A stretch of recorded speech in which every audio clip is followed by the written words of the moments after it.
Hello दोस्तों, एक बार फिर मैं हाजिर हूँ अपने अनुभव को आपके साथ साझा करने के लिए। हमारे पास एमपी वर्ग 2 की तैयारी के लिए 2 से ढाई महीने का ही समय है। जुलाई में हमारा पेपर है, तो ऐसे में आप अपना कॉन्फिडेंस बनाए रखें, क्योंकि जब मैंने कर लिया है तो आप भी कर लेंगे। 23 अप्रैल को मेरा एमपी वर्ग 2 का पेपर हुआ है, जिसमें मैंने टॉप किया है। जैसा कि मैंने आपके साथ सब कुछ शेयर किया है कि मेरा पेपर कैसा रहा, मैंने उसे कैसे हल किया।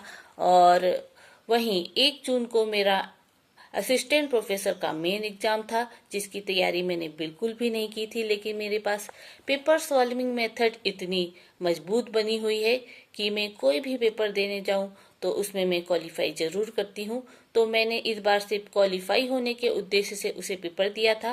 पहली बात, मैंने ज़्यादा टेंशन नहीं ली थी, तो आप भी बिल्कुल अपनी टेंशन को साइड में रख दीजिए, क्योंकि आपको कोई टॉप नहीं करना है। ये सिर्फ 90 नंबर का खेल है, जो कि आप हंसते खेलते ला सकते हैं। बस आपको अभी का समय पूरा अपनी पढ़ाई को देना है, बाकी सारे काम छोड़ देना है। अभी से तैयारी शुरू करने के लिए आपको 2 काम बस करने हैं। एक तो अपना पुराना सिलेबस निकाल लीजिए, और दूसरा हमारे जितने भी पिछले साल के 2023 के प्री के पेपर हमारी साइट पे डाउनलोड है, उसे अपने विषय के निकाल लीजिए। रोज रोज आप एक पेपर को हल कीजिए और उसे एनालिसिस कीजिए कि इसमें कौन सी टॉपिक ज़्यादा आए हैं, किस टॉपिक पे हमारे एग्जामिनर का मेन फोकस है, और किस किस प्रकार के प्रश्न बनते हैं। उसके अलावा आप देख लीजिए इसमें किस प्रकार की हमारी पेपर सॉल्विंग मेथड लगती है। मैंने भी आपके साथ शेयर की है, फिर भी मैं आपको बीच बीच में बताते रहूंगी कि हमें पेपर सॉल्विंग मेथड पर भी बहुत काम करना है। जहाँ हमारे नेगेटिव मार्क का सवाल है, तो जहाँ हमारे एकदम ही नए प्रश्न हैं, बिल्कुल क्लिष्ट से कठिन से, तो उसे हम बिल्कुल छोड़ते जाएंगे। हमें सिर्फ 10-20 प्रश्न, मतलब 10 से 20% प्रश्न छोड़ने हैं। पूरा पेपर हम नहीं छोड़ सकते, क्योंकि हमें क्वालिफाई भी करना है 90 नंबर के साथ। तो हम कम से कम 120-130 क्वेश्चन करेंगे। उसके बाद ही हम अगर नेगेटिव मार्किंग होती है, वैसे इस बार तो नहीं होगी शायद, पर अगर होती है तो हमें ये गलती तो बिल्कुल नहीं करनी कि हम पूरे ही प्रश्न अपने हल करेंगे। तो हम कठिन कठिन प्रश्नों को छोड़ देंगे। कठिन भी ऐसे जिसमें सारे ही ऑप्शन अच्छे बड़े बड़े दिए हैं, और एक कठिन ऐसा रहता है जो थोड़ा छोटा प्रश्न रहता है, लेकिन उसका ऑप्शन मतलब हमने नहीं पढ़ा होता, तो नए नए प्रश्न रहते हैं थोड़े छोटे छोटे, तो ऐसे वाले में तो हम ऑप्शन ए लगाएंगे। लेकिन कुछ अच्छे बड़े बड़े प्रश्न दिए हो, एकदम ही सारे ऑप्शन हमारे मिलते जुलते हों, हम उसको एलिमिनेट नहीं कर पा रहे, तो हम ऐसे 10-20 प्रश्न छोड़ देंगे। बाकी हमें 120 से 130 प्रश्न हल करने हैं, नहीं तो हमारे 90 नंबर नहीं हो पाएंगे। और हमें मैं कहाँ थी, हाँ, हमें पुराने हमारे प्रीवियस ईयर के सारे 2023 के प्रश्न पत्र हल करने हैं, और कौन कौन से टॉपिक हमारे इम्पोर्टेंट है उसे हमें सिलेबस पर टिक लगाना है। और सिलेबस को आपको ज़रूर डाउनलोड करके रखना है, क्योंकि बिना सिलेबस के आप कुछ भी अगड़म सगड़म पढ़ लेंगे तो वो आपके किसी काम का नहीं आएगा। तो सिलेबस को पहले डाउनलोड कर लीजिए और उस पर काम कीजिए। और सुबह सुबह आप 4 से 5 घंटे जल्दी उठिए, और 4 से 5 घंटे आप सुबह के समय अपने सिलेबस के अकॉर्डिंग कर लीजिए, और शाम का समय आप फ्री रखिए, जिसमें आप पेपर देखेंगे, पेपर का एनालिसिस करेंगे कि इस पेपर में क्या आया है, कौन सी ट्रिक लग रही है, क्या नहीं हो रहा है।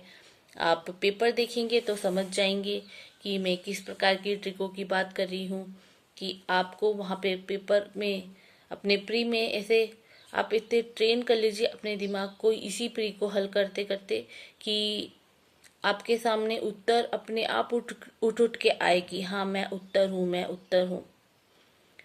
आशा है आप मेरी बात समझ पा रहे होंगे कि आपको पेपर सॉल्विंग मेथड पर ज़्यादा काम करना है, और साथ ही साथ आपको सिलेबस के सारे कठिन टॉपिक छोड़ते हुए जितने भी हमारे सरल हैं उस पर ज़्यादा फोकस करना है। क्योंकि जो सरल क्वेश्चन हमारे गलत हो जाते हैं पेपर में, वही हमें क्वालिफाई नहीं कराते हैं, क्योंकि कठिन तो सभी छोड़ेंगे। अभी नेगेटिव मार्किंग का चलन है, कठिन सब छोड़ेंगे। उसमें लोग बाग 50-50 चांस लेंगे तुक्का मारने का, लेकिन जो ओवर स्मार्ट बनेगा, जिसको पूरे 150 प्रश्न हल करने हैं, आप तो जानते ही हैं, फिर ओवर स्मार्ट लोगों को हटाने के लिए ही एग्जामिनर एग्जाम सेट करता है, उसे भी सामान्य से लोग पसंद है। तो आप अपने आप को सामान्य रखिए बिल्कुल।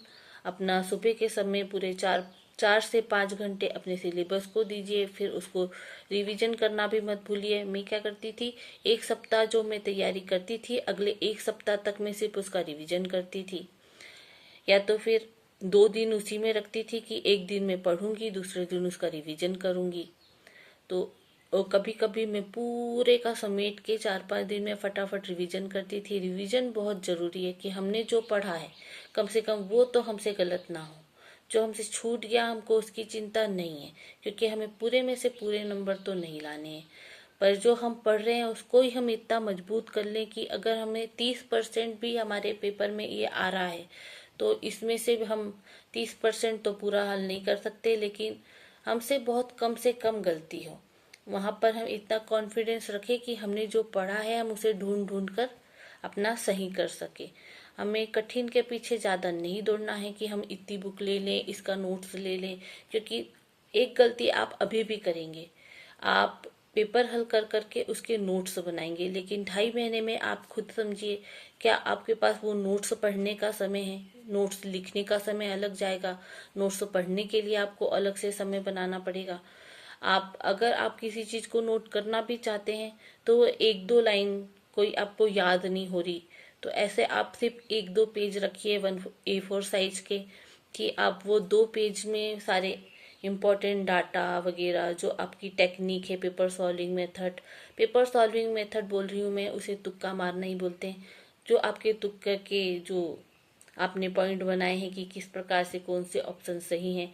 एक मेरा ये भी है MP वर्ग 2 में, कि जितने भी नहीं वाले क्वेश्चन आते हैं उसका उत्तर A में तो नहीं दिया उन्हें, और नहीं को या तो मतलब नेगेटिव को नहीं दिया होता, असत्य लिखा होता है तो 1-2 असत्य लिखा होता है, नहीं लिखा होता है।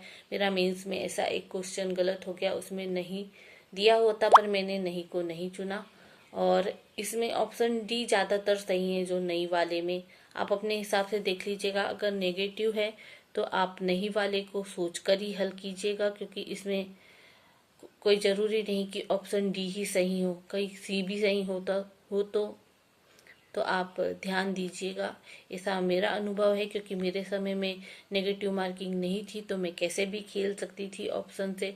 जब तक आप एकदम आपकी टेक्निक एकदम पक्की ना हो जाए, जब तक आप इसमें तुक्का नहीं मारेंगे और सरल सरल प्रश्नों को आप गलत नहीं करेंगे, इतने तो सरल प्रश्न आपको जरूर मिल जाएंगे कि जिससे आपका प्री क्वालिफाई हो जाए। और डरना बिल्कुल भी मत, क्योंकि डरेंगे तो वहीं आप नर्वस हो जाएंगे, और जितना आपको बनता है, अभी तक आपने मेहनत की है, अपने सपने देखे हैं, उन सब पे आप पानी फेर सकते हैं। इसी प्रकार के और अनुभव प्राप्त करते रहने के लिए मेरे वीडियो को लाइक, चैनल को सब्सक्राइब जरूर करें। धन्यवाद।